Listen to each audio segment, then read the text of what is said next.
Selamat malam pemirsa, Indonesia Business Forum kembali hadir. Setelah sempat dimintakan untuk bisa diberikan insentif agar penjualan mobil ini bisa terdongkrak dan pada akhirnya berdampak pada pertumbuhan ekonomi termasuk juga stabilisasi industri otomotif.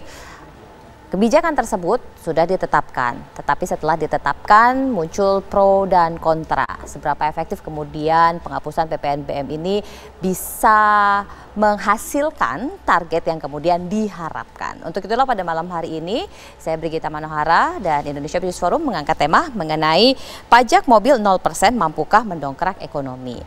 Dan untuk diskusi kita pada malam hari ini, saya sudah bersama dengan satu orang narasumber di studio dan juga dua orang narasumber yang terhubung melalui video conference. Saya sapa terlebih dahulu, ada Direktur Eksekutif Indef, Mas Tauhid Ahmad. Sehat, Mas? Sehat, selamat malam Mbak Brigita. Alhamdulillah, nanti kita akan tanya catatan dari Indef seperti apa berkaitan mengenai kebijakan yang baru disahkan ini. Dan saya juga akan sapa dua orang narasumber melalui video conference. Yang pertama ada Menteri Perdagangan, Pak Muhammad Lutfi. Pak Menteri, selamat malam. Selamat malam. Sehat Pak Menteri? Alhamdulillah sehat, mudah-mudahan sama sehat juga di sebelah sana. Terima kasih Pak Menteri sudah berkenan meluangkan waktunya untuk bergabung di Indonesia Business Forum. Dan tentunya ada Ketua Umum Gaikindo, Pak Yohanes Nangoy. Pak Yohanes, selamat malam. Selamat malam. Sehat Pak Yohanes? Alhamdulillah sehat. Ini kayaknya senyumnya Pak Yohanes sudah berbeda dengan sebelum-sebelumnya karena pada akhirnya permintaan untuk pemberian insentif PPNBM ini dikabulkan oleh pemerintah, benar ya Pak? Ya kira-kira begitulah, tapi tentunya ini adalah untuk tujuannya pemulihan ekonomi dan nanti tentunya dampak yang lebih luas adalah tentunya pengembalian pajak kepada pemerintah akan bisa lebih besar lagi. Dan sebenarnya kami juga sudah mengundang dari Kementerian Perindustrian untuk bergabung bersama kita di sini mendiskusikan mengenai hal ini, tetapi sampai tadi sore tidak ada disposisi yang diberikan oleh Kementerian Perindustrian, yakni Pak Menteri, untuk bisa bergabung berdiskusi pada malam hari ini. Saya langsung ke Pak Yohanes Nangoy terlebih dahulu yang memang berkaitan mengenai kebijakan ini, Bapak. Memang ada harapan yang besar ketika kebijakan ini disahkan, untuk seperti yang tadi Bapak sampaikan bisa mendorong pertumbuhan ekonomi yang di kuartal 4 kemarin masih minus. Nah, kalau dari teman-teman di industri otomotif dengan kebijakan ini Bapak, selain sambutan baik tentunya ada harapan-harapan yang besar termasuk target penjualan yang meningkat. Nah, catatan teman-teman di Gaikindo bagaimana Pak? Baik, jadi selamat malam semuanya. Jadi intinya adalah kami sangat menyambut baik kebijakan pemerintah untuk memberikan insentif tambahan kepada industri otomotif. Dalam hal ini adalah pembebasan PPNBM secara bertahap, di mana 3 bulan pertama 100% dibebaskan, 3 bulan kedua 50%, kemudian ketiga bulan ketiga adalah 25% yang di-apply atau yang dibebaskan. Nah, ini akan membuat yang namanya harapan kami industri otomotif kembali bergairah. Karena secara keseluruhan kami ingin jelaskan bahwa yang namanya industri otomotif ini merupakan suatu gerbong industri, di mana merupakan lokomotif daripada industri, di mana gerbong-gerbong kami ini itu cukup banyak.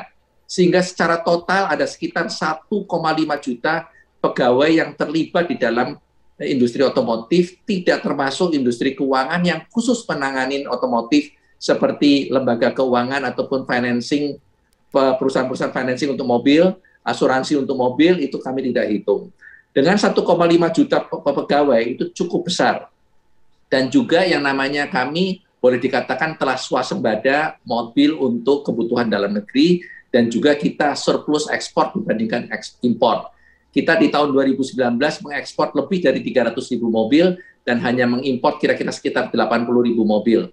Sehingga kebutuhan dalam negeri mutlak bisa dipenuhi dari produksi dalam negeri.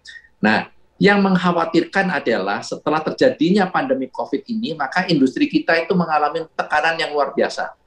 Sampai tekanan paling hebat dirasakan bulan April, Mei tahun lalu, di mana rata-rata penjualan kita sekitar 95.000 sampai 100.000, kita cuma menjual sekitar 5.000 unit. Jadi turunnya itu betul-betul 90% lebih. Dan ini mengakibatkan utilisasi pabrik kita juga mengalami tekanan. Saat ini boleh saya sampaikan total ada sekitar 2,4 juta kendaraan yang mampu dihasilkan oleh pabrik kita di Indonesia. dengan hanya dijual 530.000 mobil tahun lalu, itu pun juga tertolong yang namanya di bulan Januari dan Februari tahun lalu itu masih normal, itu cuma dicapai 530.000. Jadi kalau nggak ada Januari, Februari, itu pasti kira-kira akannya cuma sekitar 400.000. Ditambah ekspor 200.000, berarti kira-kira cuma sekitar 600.000.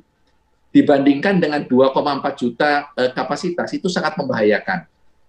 Dan kalau kita lihat di masa normal, kita pernah mencapai penjualan domestik maksimum itu kira-kira sekitar 1,2, dan ekspor kira-kira 200-300, berarti sekitar 1,5 dibanding dengan kapasitas produksi 2,4, kita masih punya space to go sekitar 900.000, cukup baik. Apalagi pemerintah mencanangkan kita untuk mengekspor mencapai angka sekitar 1 juta unit per tahun. Dan itu akan membuat ekspor otomotif menduduki posisi yang cukup signifikan di total ekspor non-migas Indonesia. Yang lebih membahayakan lagi, apabila volume mobil kita terlalu kecil, maka ada kemungkinan bahwa yang namanya salah satu merek itu bisa bilang begini, Indonesia karena volumenya terlalu kecil, sementara pabrik di Indonesia kita tutup dulu, dan kita akan supply produk-produk ke Indonesia itu dari Thailand, dari Malaysia, atau mungkin dari Vietnam. Dan ini sangat berbahaya, karena satu image terhadap Indonesia, dan yang kedua, setelah kita membaik pun nanti bisa jadi karena kapasitas pabrik di Thailand, atau di Vietnam, atau di Malaysia sudah membesar, dan akan terus disuplai dari negara-negara tersebut. Karena dengan adanya ASEAN Free Trade, maka yang namanya Indonesia bebas keluar masuk kendaraan, tidak dikenakan biaya masuk. Hanya ongkos transportasi aja yang berbeda.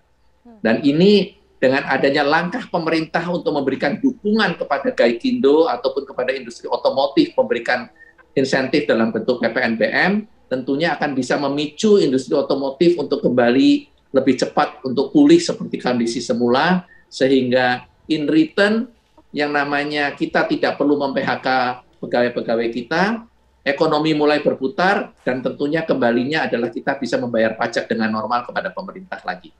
Kira-kira begitu.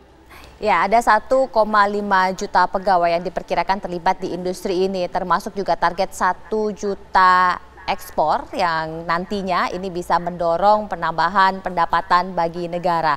Tapi bagaimana catatan Indef dan seperti apa kemudian strategi Kementerian Perdagangan untuk merealisasikan target tersebut, sesaat lagi tetaplah bersama kami.